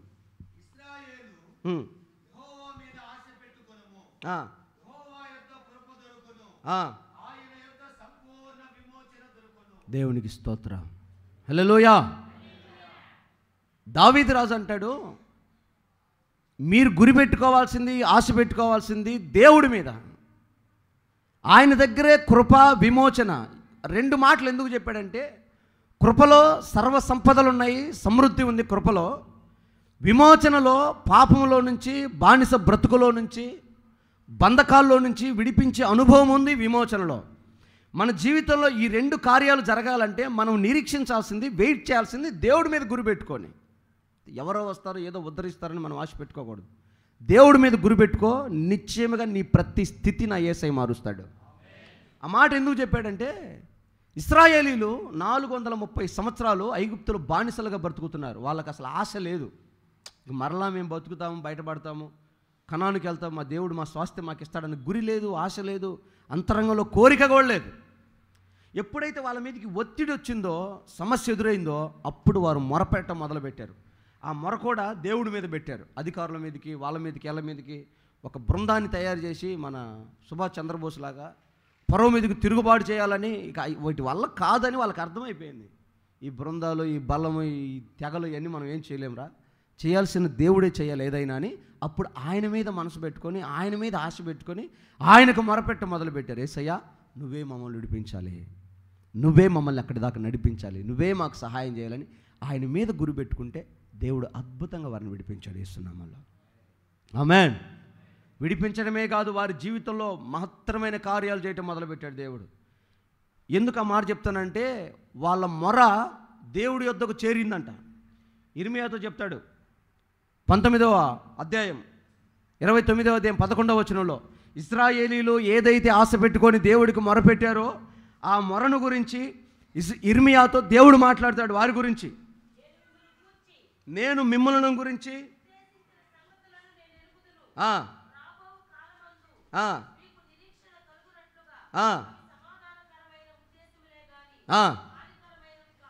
దేవునికి స్తోత్రం. హల్లెలూయా. ఇదే నీ దేవుడైన యెహోవా వాక్కు. ఏంటిదయ్యా నీ వాక్కు? నేను మిమ్మల్ని గురించి సమాధానకరమైన ఉద్దేశాలే కలిగి ఉన్నా, మంచి ఆలోచన కలిగి ఉన్నా. ఏం మంచి కలిగి ఉన్నవయ్యా? నలిగిపోతున్నామయ్యా, రోగాలయ్యా, సమస్యలయ్యా, అధికార బలం చూపిస్తున్నారయ్యా మా మీద, అని చేస్తున్నారయ్యా. ఇంకా మా మీద మంచి ఉద్దేశం ఎక్కడుందయ్యా అంటే, దేవుడు చూస్తుంది నువ్వు ఐగుప్తులోంచి బయటికి వస్తే ఎట్ట బతుకుతావో ఆ బతుకు చూస్తున్నాడు దేవుడు నీ పట్ల. హలో, వినపడుతుందమ్మా? దేవుడు నీ జీవితాన్ని ఆశీర్వాదకరంగా చూస్తున్నాడు. ఎక్కడా? ఎర్ర సముద్రం దాటిన తర్వాత మేఘ స్తంభం కింద నువ్వు ఉంటున్నావు. ఫరో ఆ దేవుడు పంపించిన మన్నాను భుజిస్తున్నావు, పూరేళ్ల మాంసాన్ని నువ్వు తింటున్నావు, రాతిలో నుంచి వెలువడిన నీటిని నువ్వు తాగబోతున్నావు, ఒక శ్రేష్టమైన నాయకత్వంలో నువ్వు నడిపించబడబోతా ఉన్నావు. సమాధానము, సామరస్యము, సంతోషము, అందరితో కలిసి సంతోషంగా నువ్వు ప్రయాణం చేయబోతున్నావు. ఈ జీవితాన్ని దేవుడు నీ ఎడలో చూశాడు. అందుకంటే నీ మీద మంచి ఉద్దేశాలు కలిగి ఉన్నా. నువ్వేమనుకుంటా, ఐగుప్తులో కూర్చొని ఇక్కడే నాకు ఏదైనా చెయ్యయ్యా, ఇక్కడే ఏదైనా చెయ్యయ్యా, మురికిలో ఉన్నావు, 2 వడలు ఇసిరేస్తా బురదలో పడి, తింటవా? తినగలుగుతావా? పాపంలో ఉన్నావు, నీకు ఎంత ఆశీర్వదించినా, నీకు ఎన్ని మేలు చేసినా మరలా నువ్వు దాన్ని తగిలించుకుంటావు, మరలా పాపాన్ని అంటించుకుంటావు. నీ పాపానికి జీతం మరణమే. నా ఆశీర్వాదం ద్వారా నువ్వు బయటపడే ఛాన్స్ లేదు, నువ్వు ఎదగటానికి హోప్ లేదు, మరలా పడిపోతావు. నీ పాపాన్ని విడిచి నువ్వు బయటికి రా, అక్కడ నేను నీ ఎడల చేసే, నీ మీద పెట్టుకున్న ఆ మంచి ఉద్దేశాలు అది నీకు తెలుస్తుంది. ఇప్పుడు ఫరో ఉన్నాడండి. ఫరో ఇంట్లో మోషే పెరుగుతున్నాడు. మోషేకి వేసే చొక్కా, ఒకసారి గట్టిగా హల్లెలూయా చెప్పండి. మొన్న చెప్పానే, అంబానీ కుక్కకి తొడిగిన చొక్కా ఎంత తెలుసా? ఎంత? Just 2 lakhs. ఎంత? 2 లక్షలు. అంబానీ కుక్కకి తొడిగిన చొక్కా 2 లక్షలు. అది సరదాగా ఉదయం ఒకసారి, సాయంత్రం ఒకసారి పార్కుకు తిరిగి రావడానికి 3 కార్లు. ఒక్కొక్క కారు 2 కోట్లు, 3 కోట్లు, 1,50,00,000. ఆ కుక్కకు మాత్రమే ఆ కారు. దాని బతుకు బాగుంది మనకంటే అనిపిస్తుంది. ఇంటే అనిపిస్తుంది కుక్కకి. ఇప్పుడు మోసే ఫరో దగ్గర ఉన్నాడు. మోసే వేసే చొక్కా, ఒక చొక్కా వాల్యూ మేబీ 5 lakhs. ఎందుకంటే ఈ ప్రపంచంలో అత్యధికమైన ధన సంపదలు గల రాజ్యం ఏదైనా ఉందంటే అది ఐగుప్తే. ఆ ఐగుప్తులో ఫరో తర్వాత ఇక సింహాసనం ఎక్కబోతున్నాడు మోషే. ఆయన చొక్కా విలువ ఎంత ఉండొచ్చు? ఆయన షూస్ ఎంత? ఆయన ప్లేటు తొక్కలో దుబాయ్ రాజా బంగారు సింకులో లిట్టిని కూర్చున్నాడు. మోషే ఎక్కడ కూర్చోవాలి? ఆ దుబాయ్ ఆఫ్టర్ ఆల్ మోషే ముందు. ఆశీర్వాదానికి అడ్రస్ ఎవరయ్యా అంటే మోషే. ఆయన రేంజ్ అది. దేవుడు చెప్తున్నాడు, నేను నిన్ను ఆశీర్వదిస్తాను రా. ఇంకేం ఆశీర్వదిస్తావా? అసలు బంగారు పల్లెల్లో తింటున్నా, బంగారు మంచం మీద పడుకుంటున్నా, బంగారు టాయిలెట్లో కూర్చుంటున్నా, నా చుట్టూ బంగారమే, నేనే బంగారం, మా మోసే బంగారం అంటున్నారు ఐగుప్తీయులంతా. ఇంతకంటే బ్లెస్సింగ్ ఎక్కడుంది ప్రపంచంలో? పిచ్చోడా, ఈ బ్లెస్సింగ్ క్షణిక మాత్రమేరా. అవునా? నీ బ్లెస్సింగ్ వేరే ఉంది. దానికి నేను ఒక ప్రణాళిక, మంచి ఉద్దేశం ఎడలగలిగాను. ఏంటి నువ్వు కలిగిన ఉద్దేశం? 3 నెలలు నిన్ను చెరసాల దాచిపెట్టానే, అది మంచి ఉద్దేశం. నీటిలో జమ్ము తొట్టి కట్టిపెట్టానే, అది నీ ఎడల నాకున్న ఉద్దేశం. ఫరో ఇంట్లో నిన్ను పెంచానే, అది నీ ఎడల నాకున్న ఉద్దేశం. దేనికని? 6 లక్షల మంది కాలుబలంతో కూడా ఇజ్రాయేలీల్ని కానాను యాత్రకు నువ్వు నడిపించబోతా ఉన్నావు. నీ ఎదుట ఈ దేశంలో ఉన్న ఘనమైన శత్రువులు నేల మట్టం కాబోతున్నారు, తల వంచబోతున్నారు. ఈ లక్షల మంది ప్రజలు నీ మాటకు లోబడబోతా ఉన్నారు. ఇలాంటి ఒక శ్రేష్టమైన ఉద్దేశం నీ ఎడల నేను కలిగి ఉన్నాను. అది నెరవేర్చడానికే ఇప్పటిదాకా ఇక్కడ పెట్టాను, ఇంక చాలు కానీ రా అన్నాడు. వెంటనే మోషే గుర్తుపట్టి, ఛే ఇప్పటిదాకా ఈ పాప భోగంలో ఉన్నానా పో అని వదిలి అప్పుడు సంచి తీసుకొని బయటకు వచ్చాడు. ఎక్కడికి మోసే? దేవుడు నన్ను ఆశీర్వదిస్తాను. ఇప్పుడు నువ్వు ఉందేంది? ఇప్పుడు నువ్వు ఉంది ఏంటి? నీకు అర్థం కాలేదా? నువ్వు కోరుకున్న ఆశీర్వాదంగా తిక్కదానా? పిచ్చోడా, ఈ లోకం ఆశీర్వాదం అనుకుంటున్నావు నువ్వు. ఇది ఆశీర్వాదం కాదు. పరలోకంలో మన కొరకు కట్టబడుతున్న శ్రేష్టమైన శాశ్వతమైనది, అది ఆశీర్వాదం. నిత్యమైన పట్టణం, శాశ్వతమైన లోకం, నిలవరమైన పట్టణం, అది మనకు దీవెన పదం. ఆ పురములోనికి వెళ్ళాలి, మనం అక్కడికి వెళ్ళాలి, అది మన ఆశీర్వాదం. ఎంతకాలం ఉంటావు ఇక్కడ? సరే ఆశీర్వదించి నేను చెప్తా ఉంటా కదా, నిన్ను ప్రభు బాగా ఆశీర్వదించాను. నీ ఇంటికి వెళ్ళగానే ఇంటి నిండా అబ్బో, ఒక ప్లేట్లో గారెలు, ఒక ప్లేట్ స్వీట్, ఒక ప్లేట్ మైసూరుపాకు, ఒక ప్లేట్ లడ్డు, ఒక ప్లేట్ తిరుపతి లడ్డు, ఇంకో ప్లేట్ అన్నమయ్య లడ్డు, ఇంకో ప్లేట్ అది నాన్ వెజ్, రకరకాల పెట్టి ఒంటి నిండా సొగర పెట్టాడు. తింటవా? చూడటమే. ఎవరు తెచ్చారు? ఏంటి నీకోసమే అన్నా? నా బతుకు అంత సంగటి ఎక్కువ. మళ్ళీ రాత్రి కూడా మళ్ళీ సంగటే. పిడికెడు ముద్ద ఎక్కువ తిన్నావా, షుగర్ ఎక్కువైపోయి ఊగుతుంటుంది తలకాయ. ఇదేం ఆశీర్వాదం? దేవుడు చెప్తున్నాడు, వివరంగా అర్థం చేసుకోండి. మనకు మోసే అద్భుతమైన మాదిరి. ప్రైజ్ ది లార్డ్, హల్లెలూయా. ఆయన మన ఎడలో ఉన్న మంచి సంకల్పాన్ని తెలియజేస్తున్నాడు. నువ్వు నిరీక్షించాలి. మోసే ఎదురు చూశాడు. అయ్యా నిజమేనయ్యా, నా ఎడలో నీకున్న తలంపులు గొప్పయ్యా, నేను ఈ క్షణికమైన సుఖభోగాన్ని చూసి ఆశీర్వాదం అనుకుంటున్నానయ్యా, ఇది కాదయ్యా శ్రేష్టమైనది ఉందయ్యా అని ఈ లోక భోగాన్ని విడిచి యేసయ్యతో కూడా ప్రయాణం మొదలుపెట్టాడు. ఒకవేళ ఇప్పుడు వెళ్ళి నువ్వు ఇంటర్వ్యూ చేయి, మోసే ఎక్కడికి బయలుదేరావు? శ్రేష్టమైన దానికి. మరి వదిలిపెట్టింది అది క్షణికమైంది, సుఖభోగం, అది మేలైంది కనాన్లో ఉంది. దేవుడు నన్ను అక్కడ తీసుకెళ్తున్నాడు. నమ్ముతున్నావా? Yes, I believe. నేను నమ్ముతున్నా, నిరీక్షిస్తున్నా. దేవుడు నన్ను ఏదో ఒకరోజు అక్కడికి చేరుస్తాడు. ఈ నమ్మకం, ఈ విశ్వాసం మన మీద దేవుడు కలిగి ఉన్నాడు. అందుకు మనము ధన్యులమో. ఈ నమ్మకం మీద, ఈ మనసు మీద మనం నిరీక్షణ కలిగి ఉండాలి.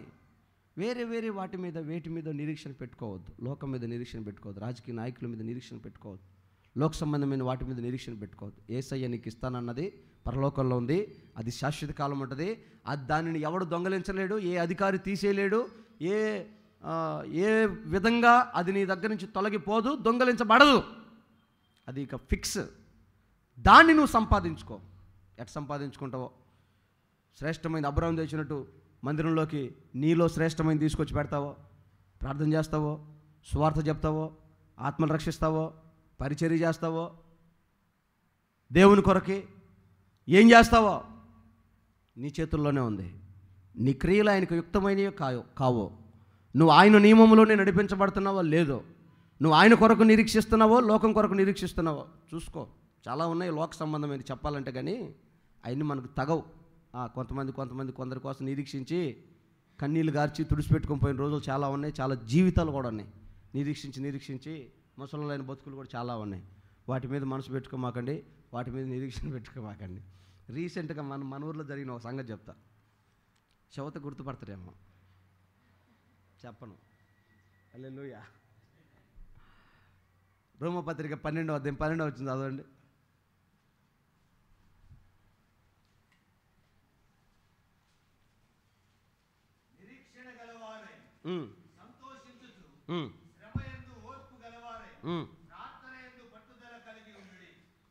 ఐదవ వచనం 5వ అధ్యాయం 2వ వచనం చదవండి. అదే రోమాపత్రిక 12 రోమాపత్రిక 5వ అధ్యాయం 2వ వచనం చదువుతున్నారు చూడండి. మరియు ఆయన ద్వారా విశ్వాసం వలన ఈ కృపలోకి ప్రవేశించాము, ఆ కృపలో నిలిచి అదిగో ఆ దేవుని రాజ్యాన్ని గురించి, దేవుని మహిమను, దేవుని పట్టణాన్ని గురించిన నిరీక్షణ దానిని బట్టి ఆ నిరీక్షణ బట్టి అతిశయపడుతున్నాం కనుక 8వ వచనంలో అంటాడు, ఈ నిరీక్షణ మనల్ని సిగ్గుపరచదు. గట్టిగా హల్లెలూయా అని చెప్పండి. నిరీక్షించి సంతోషించండి. ఎందుకని? ఆ మధ్య ఒక అమ్మాయి స్టేషన్లో ఉంది, రాత్రి 1 గంటకి. పోలీసులు వెళ్ళి అడిగారు, అమ్మాయి ఎవరికాడ ఏం చేస్తున్నావు అమ్మాయి నువ్వు? అయ్యా నేను ఒక అబ్బాయి ప్రేమించుకున్నాము, ప్రేమించుకుంటే అదే నా బంగారం అంతా తీసుకెళ్ళి డబ్బులు తెస్తాను, మన ఇద్దరు వెళ్ళిపోయి ఎటను పోయి పెళ్లి చేసుకుని అక్కడే బతికేద్దాం అన్నాడు, బంగారం అంతా ఇచ్చాను, నన్ను ఇక్కడ దిగబెట్టి పోయాడయ్యా. ఎన్ని గంటలకు పోయాడు? పొద్దున్న 10 గంటలకు పోయాడు. టైం ఎంత అయింది? రాత్రి 1 అయింది. మరి ఏడి అర్థమైందయ్యా నేను మోసపోయానని, అందుకే ఇక్కడ కూర్చున్నానయ్యా. నిరీక్షణ పెట్టుకొని ఓడిపోయింది ఆ అమ్మాయి, పాడైపోయింది ఆ అమ్మాయి. దైవజనుని పౌలు అంటారు, నువ్వు పెట్టుకున్న నిరీక్షణ కాలర్ ఎగరేసే నిరీక్షణ అది. హల్లెలూయా. నీ నిరీక్షణ మహిమ గల దేశం కొరకు, నీ నిరీక్షణ మట్టి కొరకు కాదు, మహిమ కలిగిన పట్టణం కొరకు నిరీక్షణ. ఆ నిరీక్షణ ఎలాంటిదంటే కృపతో కూడింది. ఎందుకైందంటే నువ్వు నిరీక్షించేది నిజమా అబద్ధమా, ఉందా లేదా, గుడ్డిదా కాదు. నా నిరీక్షణ ఒకప్పుడు చూస్తూ ఉండగానే పరలోకం నుంచి దిగివచ్చి జానుడి గర్భములో ప్రవేశించి 2024 సంవత్సరాల క్రిందట ఈ లోకంలో 6 అడుగుల ఎత్తులో భూమి మీద నడిచింది. ఆ నిరీక్షణ 33.5 సంవత్సరాల తర్వాత అదే నిరీక్షణ మరణమై తిరిగి లేచి చూస్తూ ఉండగానే ఆరోహణమై వెళ్ళిపోయాడు. ఎక్కడికి వెళ్ళాడు, ఎందుకు వెళ్ళాడో వివరంగా చెప్పి వెళ్ళాడు, అడ్రస్ ఇచ్చిపోయాడు. గుడ్డితనం కాదు ఇది, కవులు రాసిన ఇతిహాసం కాదు, మూర్ఖత్వం కాదు, ఈ భక్తి అమాయకత్వం అసలు కాదు. ఒక ఆధారం ఉంది, కృపతో కూడింది. ఆయన వచ్చాడు, వెళ్ళాడు, మరలా వస్తాడు. నువ్వు నమ్మినా నమ్మకపోయినా, నువ్వు నమ్మితే యేసయ్య రాజ్యంలో ఉంటావు. ఆమేన్. ఈ నిరీక్షణ లేకపోతే అసలు నువ్వు భక్తి చేయటమే అనవసరం. నువ్వు చర్చికి రావటం దండగా, సందా వేయటం దండగా, చప్పట్లు కొట్టడం దండగా, ఆదివారం నీ షాంపూ నీ సబ్బు మొత్తం దండగా, మసి పూసుకొని ఆ చేపలో చికెను అబ్బరం వండుకొని తిప్పలు పడి తన్నుకొని అంతేగా. చర్చికి రాకపోతే అయ్యగారు ఏడుంటాడు. ఇంకా ఈ మధ్య నాకు సిగ్గేస్తుంది, ఏడకంటే ఆడెక్కువ అంటున్నారు. మరి నిన్నగాక మొన్న పెట్టాడు, నేను 7 ఏళ్ళ నుంచి పెట్టినా నా కాడికి రావట్లేదు ఎందురా అసలు. హల్లెలూయా. కొంతమందికి అర్థం కావట్లేదు, ఏందనుకుంటున్నారు అది బ్రాందీ షాపు. నిన్నగాక మొన్న పెట్టి రాత్రి గట్టి, ఎప్పుడు చూసినా బెల్లం చుట్టూ ఈగలు ఉన్నట్టే. పొద్దున్నే మందిరం దగ్గరికి వెళ్ళా, ఆ మందిరంలో చుట్టూ రోజు వెళ్ళి ప్రార్థన చేస్తున్నా, తిరిగి ప్రభా ఇక్కడ మందిరం కట్టాలయ్యా, నీ జనులు ఇక్కడ ఆరాధన చేయాలని తెల్లవారుజామున మంచు అయిన పోతున్నా. 5:30కే చేతులు కట్టుకుని గడగడగడ వణుకుతున్నాడు ఒకడు. అందరూ ఈ టైంలో తాళం తెత్తు తాగుదామని.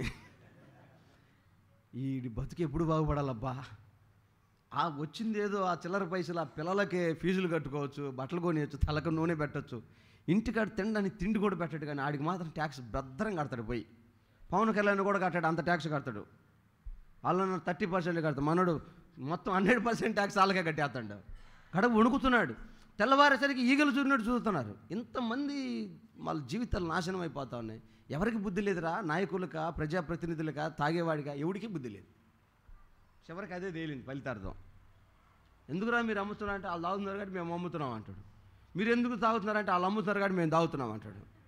మొత్తం బ్యాన్ చేయొచ్చు కదరా అంటే మాకు ఓట్లు పడాలంటే మేము అమ్మాల్సిందే అంటాడు. అటు తిరిగి గొర్రెలు కదా, నిన్నెవడో గొర్రెల మందం తీసుకొచ్చి మంట చుట్టూ తిప్పినట్టు చూసారా? ఎంతమంది చూశారు? ఇంకా వైరల్ కాలేదైతే. గొర్రె చుట్టూ తిప్పి తగిలిచ్చాడు, ఇక అంతే పక్కకు పోయాడు కాపరి. ఆ గొర్రె చుట్టూ రాను, ఆ గొర్రె చుట్టూ ఈ గొర్రె, ఈ గొర్రె చుట్టూ తిరుగుతానే ఉన్నాయి. ఇంక తెల్లారేది ఎప్పుడు, ఆ ఇంటికి పోయేది ఎప్పుడు. అందుకే దాన్ని గొర్రె అన్నది. మనం కాదు అసలు గొర్రెలు, వాళ్ళు బుద్ధి లేని గొర్రెలు.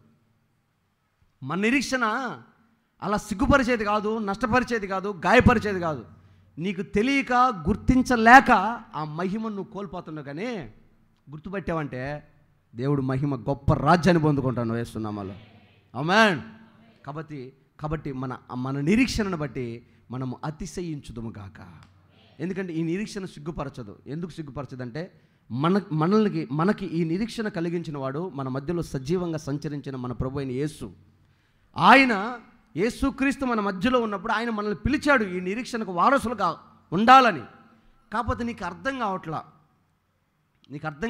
ఇప్పుడు ఈ పరిచర్య, ఈ భక్తి, ఈ మందిరం, ఈ ప్రార్థన, ఈ పాట, ఈ ఉపదేశం, ఈ నిష్ఠ, ఈ ఇరుకైన మార్గం అంటారే, పరలోక మార్గం ఇరుకైందా, విశాలత కలిగిందా? ఇరుకైన మార్గం. ఎక్కడుంది ఇరుకు? ఆటోలు వచ్చేటప్పుడు ఇరుక. ఎక్కడ ఇరుకు? ఏంటి ఇరుకు? 10 గంటలకు ఆరాధన అయితే 10 గంటలకి రావాలా, 10:30 కొత్త అన్నయ్య అటు కుదరదమ్మా, అదే ఇరుకు. ఆ వెసులుబాటు లేదా? లేదు. టయానికి రావాల్సిందే. భయం, దేవుని సందులో భయం ఉండాలి, భక్తి ఉండాలి. మోకరించి ప్రార్థన చేయాల్సిందే. నేను కుర్చీలో కూర్చుంటా, నేను చేతులు ఎత్తను, నేను చప్పట్లు కొట్టను, నేను నైస్గా వచ్చి సైలెంట్గా వెళ్ళిపోతా, కుదరదు. తిక్కలోలాగా దావీదులాగా ఎగరాల్సిందే. అదే ఇరుకు. నేను ఎగురుతాం అమాయకులం కాబట్టి. ఎంఆర్ఓ గారు ఎగురుతాడా? కలెక్టర్ గారు ఎగురుతాడా? ఇరుకు. తట్టుకోలేరు పాపం. ఆరాధన అదే ఇరుకైన మార్గం. నీ ప్రథమ ఫలం, నీ పిల్లల్ని దేవుని కానుక ఇవ్వాలి. అవసరమైతే రేపు పొద్దున్న ఒరిస్సాకి మిషనరీకి పంపించాలి నీ పిల్లల్ని. ఇరుకు. పంపిస్తావా? ఒకసారి అల్లు చెప్పు, నేను పంపిస్తానంటే. పంపించే వాళ్ళందరూ చెప్పలా, పంపిన వాళ్ళందరూ చెప్పిండ్రు. ఎవరికి ఇష్టం ఉంటుంది చెప్పండి? పిల్లలు సంచి తగిలించుకొని దేశం వెళ్ళి సువార్త ప్రకటిస్తే. కానీ మాలాంటి వాళ్ళు వచ్చి ఇక్కడ ఇరుకులో వచ్చి ఉండొచ్చు, అందరు విడిచిపెట్టి. మీరు మాత్రం భద్రంగా ఉండాలా? న్యాయం. దేవుని స్తోత్రం, మిమ్మల్ని దీవించును గాక. ఆమెన్. న్యాయం. కానీ ఎందుకు ఈ మాట చెప్తున్నానంటే, మత్తయి సువార్త 22వ అధ్యాయం 2వ వచనంలో ఇది ఒక్క మాట చెప్పి నేను ముగిస్తాను. మత్తయి సువార్త 22వ అధ్యాయము 2వ వచనం ఒకసారి చూడండి.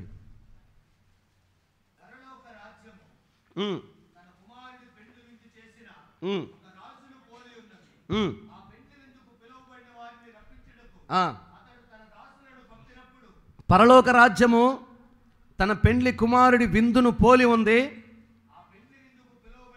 పెండ్లి విందుకు అనేకులను పిలవడానికి వెళితే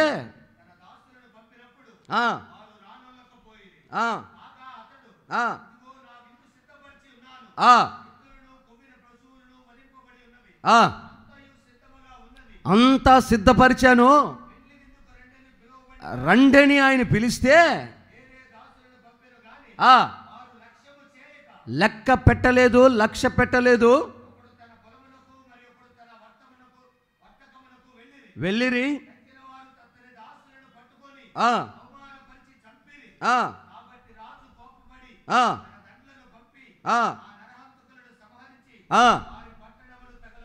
వామ్మో, ఒకసారి గట్టిగా హల్లెలూయా చెప్పండి. దేవుడు ఉన్నాడు, ఆయన రాజ్యానికి వెళ్తున్నాము, రక్షణ పొంది ఎదురు చూడండి, మారు మనసు పొందందంటే చెప్పినప్పుడేమో ఉద్రేకంగా ఉజ్జీవంగా వచ్చి మొదటి వరుసలో నిలబడి బాప్తిసం పొందావు, బాగుంది. ఇప్పుడేందిరా అంటే నిరీక్షణ కోల్పోయావు. ఇంకా ఆయన రాలేదులన్నా, ఇంకెప్పుడులన్నా, సంవత్సరాల నుంచి చెప్తున్నారులన్నా, ఎప్పుడు వస్తారులన్నా. పిలుస్తున్నాడు దేవుడు, అన్నీ సిద్ధపాటు చేశా, వధించి సిద్ధపరిచి. మొదటి పునరుద్ధానంలో పాల్గొన్నవారు 7 ఏళ్ళు విందులో ఉంటారు. రండ్రా మిమ్మల్ని తీసుకెళ్తానంటే నువ్వేం చెప్పావు? నాకు మేకలు ఉన్నాయన్నా, అదేగా చెప్పింది. నాకు పొగాకు ఉందన్నా, నాకు పెళ్లి పెత్తనం ఉందన్నా, ఎద్దులు కొనుక్కోవాలన్నా, రేపటి నుంచి అరక్కపోవాలన్నా. నేను చెప్పలేదమ్మా, అక్కడ రాసింది, లూకాసు వార్తలో ఉంది, మార్క్స్ వార్తలో ఉంది. చదువుకున్న తర్వాత ఎక్కడ పోతున్నావు? పిల్లకు పెళ్లి చేయాలన్నా. నేను పిలిచింది ఎక్కడికి? నిన్ను ఎందుకు పిలిచాను? నా పెళ్లి చేయటానికా? నా ఇల్లు కట్టడానికా? నేను ఎందుకు పిలిచా? రాకపోగా ఈ పాస్టర్ గారికి ఏం పని ఉండదు, ఎప్పుడు పరిచయం అంటాడు, ప్రార్థన అంటాడు, కూటం అంటాడు, ఇంకేం పోయి లేదా చలికి ఆడిపోయేది అట్టన్నందుకే తగలబెట్టిండంట. ఏం చేశాడు ఆయన? Los Angeles, the world's biggest richest place. ఒక్కొక్కటి ఇల్లు 2 ఎకరాల్లో ఉంటుంది. మనం ఇల్లు కడితే తలకిందులు తపస్సు చేసిన 10 లక్షలు, 20, 30, 40, 50కి మించి ₹1 కూడా పెట్టం. కానీ ఒకటి ఇల్లు 15,500 కోట్ల రూపాయల వాల్యూ. ఒకటి ఇల్లు 15,500 కోట్లు. మన జీవితం అంతా లెక్క వేసుకుని సరిపోదు, లెక్క తేలదు. ఇంకా అన్ని డబ్బులు పెట్టి కట్టాడు ఇల్లు. సింపుల్గా దేవుడు నిప్పేశాడు, తగలబెట్టాడు. అవమానించారు సేవకులను. అక్కడ సువార్త ప్రకటించే వాళ్ళని కొట్టారు. ఎక్కడ? అమెరికా. ప్రపంచానికి క్రైస్తవ దేశం అంటే దిక్చూసి అమెరికా. అందరూ అటువైపు చూస్తారు, అమెరికా దేవుడు అని చెప్తారు. అలాంటి అమెరికాలో చెడిపోతున్న పట్టణం, పాడైపోతున్న పట్టణం అని ఎవడో ఒకడు సమర్పించుకొని, ఒక యవనస్తుడు సమర్పించుకొని బద్దలైన బండ సందులు అమెరికా దేశం కొరకు నిలబడితే పట్టుకొని కొట్టి గాయపరిచారు. అందుకే తగలబెట్టాడు. ఈరోజు నువ్వైనా నేనైనా అదే. ఎవరికైనా తీర్పు ఒకటే. సమయం ఉన్నప్పుడే మారు మనసు పొంది నూతన తీర్మానం చేసుకొని దేవునికి దగ్గరగా వచ్చావా, నిరీక్షణ కలిగి ఆయన రాజ్యంలో ప్రవేశించాలని మారు మనసు పొందావా, సరే. లేదంటే తగలబడిపోతాయి, పోగొట్టుకుంటామండి. ఎందుకు ఆయన చేతిలో పట్టడం ఎందుకు? ఆయన కోపం రేపడం ఎందుకు? దేవునికి భయపడదాం, భక్తి కలిగి బతుకుదాం. మీకు కనబడట్లేదా యేసయ్య ఎలాగొచ్చాడో? చరిత్ర ఆధారాలు లేవా? ఆయన ఎలాగ వెళ్ళాడో మనకు కనబడట్లేదా? ఆయన నడిచిన స్థలాలు లేరా? సమాధి ఖాళీగా లేదా? మరి వెళ్ళిన వాడు వెళ్ళినట్టుగా వస్తాడు కదా. వచ్చిన వాడి కొరకు ఎదురు చూడాలన్న తృష్టానికి ఎందుకు లేదు? ఆ భక్తినికి ఎందుకు రావట్లేదు? ఆ కసి ఎందుకు రావట్లేదు? ఎంతమంది నశించిపోతున్నారే, రోడ్ల మీద దిక్కులేని చావు చేస్తున్నారే, రక్షణ లేకుండానే ప్రాణాలు పోగొట్టుకుంటున్నారే. ఏనాడైనా ఒక సువార్త కూటం పెట్టావా? ఒక ఉద్యమంగా ప్రార్థన చేయగలిగావా? సువార్త చెప్పగలిగావా? నీలో భారం ఏది? బాధ్యత ఏది? ప్రాణాలు పోతా ఉన్నాయి, గొర్రెలు చచ్చిపోయినట్టు చచ్చిపోతూ ఉన్నారు. ఒక్క ఆత్మని రక్షించావా? ఐగుప్తీలకు పుట్టిన మనసే ఈనాటి సంఘాలకు కూడా పడుతూ ఉంది. ఐగుప్తుని వదిలారు, భారము, బరువు, ఇబ్బంది, ఇరుకు, నన్ను కాపాడయ్యా అన్నారు. రక్షించి బయటేసిన తర్వాత ఇక్కడ కంటే అక్కడే బాగుందయ్యా. టీవీ చూడొచ్చు, సీరియల్ చూడొచ్చు, సినిమా చూడొచ్చు, సరసోక్తులు వేసుకోవచ్చు, మేనమామతో మేనత్తతో జోకులు వేసుకోవచ్చు. ఏ పొద్దుగులు ప్రార్థన అంటాడు, మోకాళ్ళు అంటాడు, నడిపింపు అంటాడు, ఆజ్ఞలు అంటాడు, కట్టడం అంటాడు. ఏందయ్యా ఇది? ఐగుప్తులో నుంచి వచ్చిన ఇజ్రాయేలీలకు మనసు మారినట్టుగా, కీరకాయల మీద దోసకాయల మీద మనసు పోయి ఉల్లిపాయల మీదకి మళ్ళినట్టుగా నీకు కూడా మలుతుందా? అనవసరంగా భక్తి చేశానే, అనవసరంగా బాప్తిసం తీసుకున్నానే, అనవసరంగా ఈ మార్గంలోకి వచ్చానే, అనవసరంగా ఈ అనుభవంలో అడుగుపెట్టాను అనిపిస్తుందా? జాగ్రత్త, దేవుని ఉగ్రత నీ మీదకి వస్తుంది. మారు మనసు పొంది దేవుడు చెప్పింది చేయి. నీ జీవితంలో కొరతలన్నీ నా యేసయ్య తీర్చేస్తాడేస్తున్నామలో. హల్లెలూయా.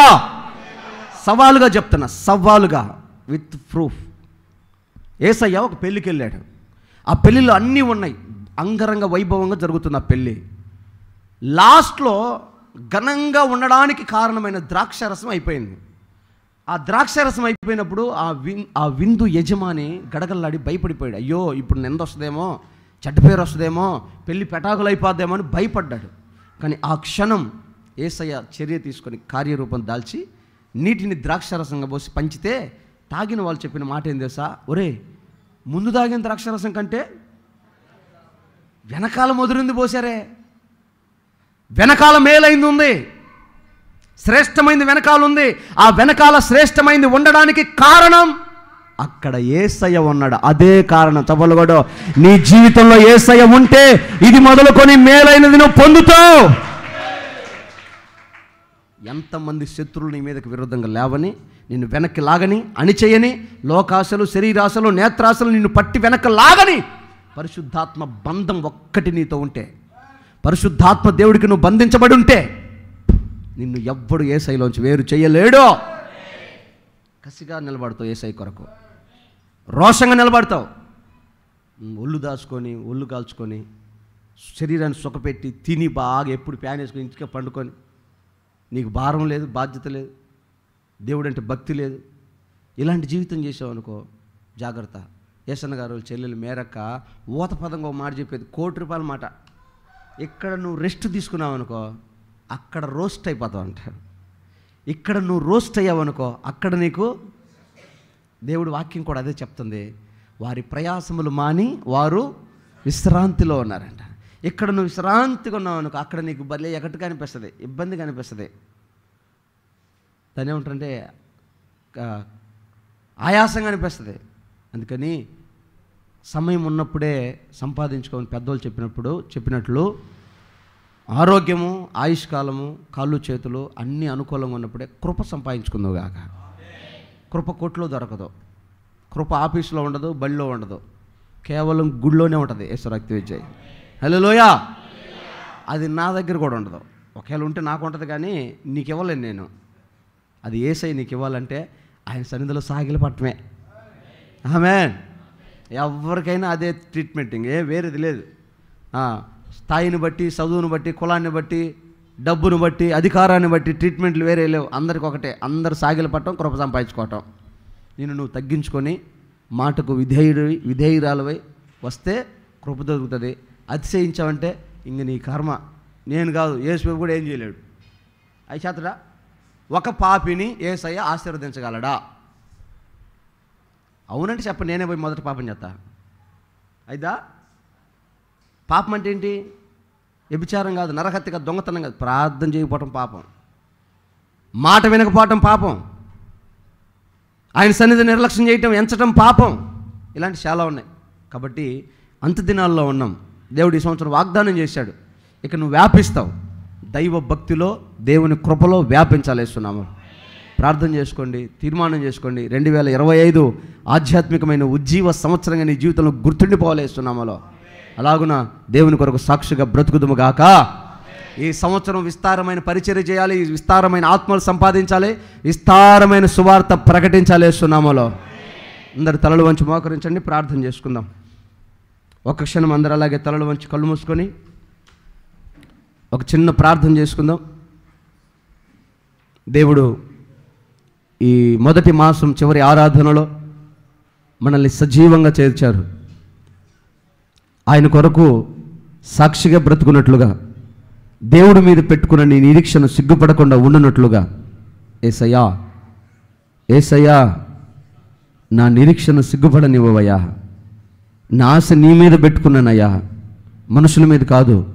నన్ను ఆశీర్వదించేది, నన్ను గొప్ప చేసేది మనుషులు కాదు ప్రభా, నువ్వు. నీకంటే నా మేలు కోరే ఘనుడు, గొప్పవాడు ఈ లోకంలో లేడు. నా తల్లి కన్నా, నా తండ్రి కన్నా నా క్షేమ స్థితిని కోరుకున్నవాడవు, అనుగ్రహించిన వాడవు నీవే. నీ మీదే ఆశ పెట్టుకున్నానయ్యా.